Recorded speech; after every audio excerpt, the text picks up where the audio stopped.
নিশ্চয়ই তোমাদেরকে নতুন করে বলতে হবে না আজ বিয়ে বাড়িতে যাওয়ার জন্য কে আমাকে সাজিয়ে দিল। এতদিন শুধু তার কথা বলেছি কিন্তু কখনো আমার ব্লগে দেখাইনি, বাট আজ দেখাবো। আর আজকে কিন্তু আমরা সিবলিংস ওয়েডিং এ এসেছি। এখানে আসার পর কি কি মজা করলাম, কি কি খাওয়া দাওয়া করলাম, আর এখান থেকে বিয়ে শেষ করার পর সবাই মিলে একসঙ্গে চলে গেলাম বাণিজ্য মেলায় আর গিয়ে কিনে ফেললাম এত বড় একটি বাড়ি। সবকিছুর স্টোরি আজকে শেয়ার করবো আপনাদের সঙ্গে। আসসালামু আলাইকুম, hello everyone, this is Silvi and I am from SR stories. I hope you all are doing good. এই যে দেখেন সকাল সকাল ফুল নিয়ে চলে এসেছি সুজানাদের বাড়িতে।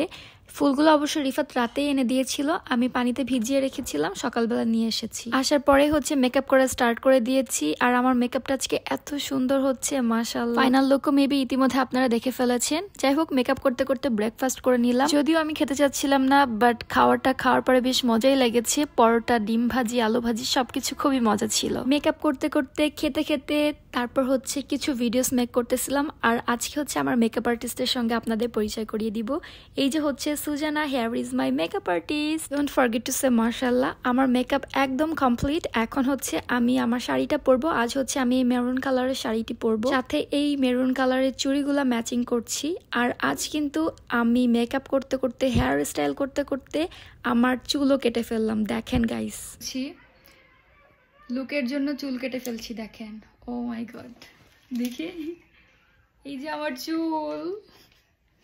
আর সবকিছু শেষে এই যে হচ্ছে আমার ফাইনাল লুক। আমাকে কেমন লাগছে আপনারা অনেকেই জানিয়েছেন, বাট আবারও জানাতে পারেন। বাই দ্য ওয়ে গাইস, আরেকটি কথা, যারা রেগুলার ভিডিও দেখেন তারা তো জানেনই আমি কোথা থেকে সেজেছি, আর যারা জানেন না তাদের উদ্দেশ্যে বলছি, glam and gloss by Sujana, ওর ফেসবুক পেজের নাম। আপনাদের যদি ভালো লাগে ওকে বুকিং করতে পারেন। ধন্যবাদ। মেকআপ করার শেষে আমি বাসায় চলে আসি এবং রিফা তো রেডি হয়ে থাকে আগে থেকে, কারণ আমরা আগে থেকে ডিসাইড করেছিলাম যে আমরা ম্যাচিং পরবো। বাসায় আসার পর কিছু জুয়েলারি পরি, আরো কিছু পরতে ভুলে যাই। খুবই তাড়াহুড়োর মধ্যে ছিলাম, কারণ ইতিমধ্যে সবাই চলে এসেছিল। আর আমরা আজ সবাই মিলে যাচ্ছি একটা বাসে। সবাই মিলে যখন এভাবে কোথাও ঘুরতে যাই মনে হয় একদম পিকনিকের ফিল পাই, অনেক ভালো লাগে। আজ আমরা সবাই মিলে এসেছি মাহিয়ার বিয়েতে। আজ ওর সঙ্গে যার বিয়ে হচ্ছে সে হচ্ছে ওরই খালাতো ভাই হয়, মানে একসঙ্গে ডাবল সেলিব্রেশন। আমরা প্রথমে এসে ওর সঙ্গে একটুখানি মিট করলাম। ও হচ্ছে ছবি তোলায় ব্যস্ত ছিল, বউ বুঝে নিত। ওকে ছবি তোলার স্পেস দিয়ে আমরা চলে আসলাম ডাইনিং টেবিলে খাওয়ার জন্য। আর বিয়ে মানে খাওয়া দাওয়া, on kind of get together. নতুন করে আর নিশ্চয়ই বলতে হবে না, আমি রিসেন্টলি অনেক বিয়ে খাচ্ছি এবং অনেক বিয়ের ব্লগ আপলোড করছি। আপনারা তো যারা রেগুলার ভিডিও দেখেন তারা জানেনই আমার সম্পর্কে। আজ ওদের বিয়ের প্রোগ্রামটি হচ্ছে city Mahal Chinese restaurant and convention সেন্টারে। এটা হচ্ছে মিরপুরে।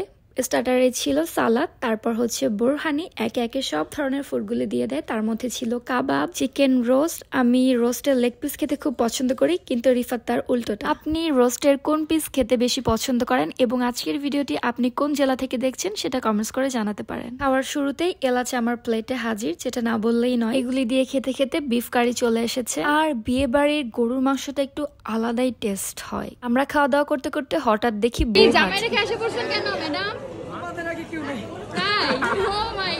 ওই যে তখন একটুখানি দেখা হয়েছিল, তাই ছবি তোলা পর্বটা কিছুটা বন্ধ রেখে আমাদের সঙ্গে দেখা করতে এসেছিল। এবং খাওয়ার শেষে ছিল জর্দা পোলাও। আমার জর্দা পোলাও অনেক পছন্দ, সঙ্গে এই কালো মিষ্টিগুলা। খাওয়া শেষ করে এখন আমরা কিছু ভিডিও সেশন করছিলাম, লাইক আমরা এন্ট্রি করাচ্ছি, এগুলাই আর কি, ছবি ভিডিও। জামাই কিছুক্ষণ আগেই চলে এসেছে, সে স্টেজে ওয়েট করছিল, আমরা এদিক দিয়ে ফান করছিলাম। দুইজনকে একসঙ্গে দেখে খুবই ভালো লাগছিল। মাশাআল্লাহ, যেন সারা জীবন এভাবেই থাকে, সবাই দোয়া করবেন। সবকিছুর মাঝে আমরা দুজনে জামাই বউয়ের সঙ্গে একটুখানি ছবি তুলে নিলাম, তারপর গ্রুপ ফটো শুরু।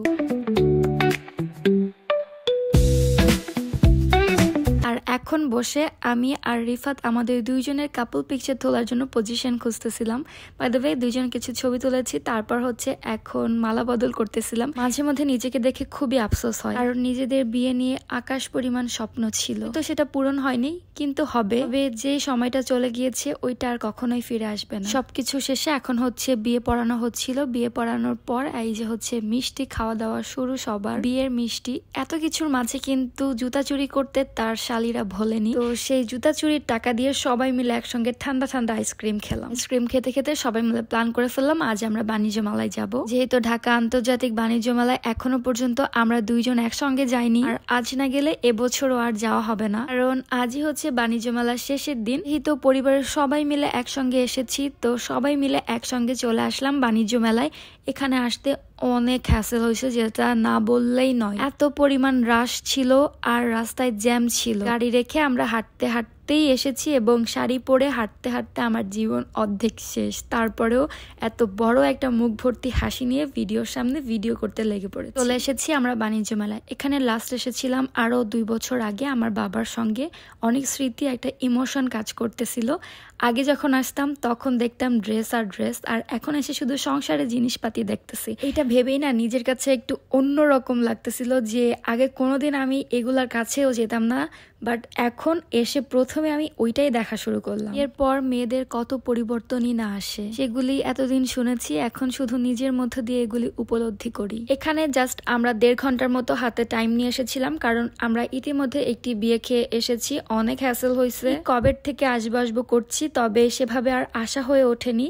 বাট লাস্ট ডেটে এসেছি এবং ভাবতে এসেছি আজকে তো অনেক অফার পাবো, কিন্তু বাণিজ্য মেলায় যেটাই হাত দিয়ে সেটাই আগুনের দাম। এইসব আগুনের মধ্যে ছাই না হয়ে চলেন একটুখানি আইসক্রিম খেয়ে নেওয়া যাক। আমরা চলে গেলাম ইগলোর কর্নারে এবং বাটারকস্ট ফ্লেভারে এই আইসক্রিমটি নিয়েছি। খেতে সামনের দিকে এগোতে না এগোতেই দেখি আমার শখের বাড়ি। ভাবলাম ভিতরে গিয়ে একটু ছবি টবি তুলবো, কিন্তু সেটা আর হলো কোথায়।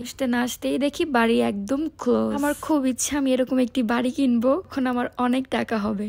বাই দ্য ওয়ে গাইস, আমার শখের বাড়িতে তো যেতেও পারলাম না আর কিনতেও পারলাম না, কত বড় চাপাটাই না আমি মারতেছি। হোয়াটএভার গাইস, দেন আরেকটু ঘুরে এই যে চলে আসলাম পেঁয়াজ রসুন কাটার এই মেশিনটাতে। বাট আমি খুঁজতেছিলাম অন্যটা, সেটা আমি পাইনি। অন্য দিক দিয়ে আমাদের টাইমও শেষ হয়ে যাচ্ছিল, যেহেতু আমরা সবাই মিলে এসেছি আর এত বড় মেলার মধ্যে আমরা সবাই হারিয়ে যাচ্ছিলাম একটু পরপর।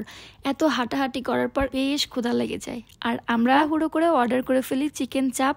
কিন্তু কপাল রিজিক, দেখেন মাত্র একটা রুটি লাস্টে বেঁচে ছিল, যেটা আমরা ভাগে পেয়েছি। আর কোনো রুটি নাকি ছিল না আর আমাদের হাতে টাইমও ছিল না, তাই ওয়েটও করতে পারিনি। এতটুকু খাওয়া দাওয়া শেষে আমরা চলে আসলাম বাসায়। I hope you guys enjoy this video and let me know in the comment আজকের ফুল ভিডিওটি তোমাদের কাছে কেমন লাগলো। Thank you so much for the watching this video. আল্লাহ হাফেজ।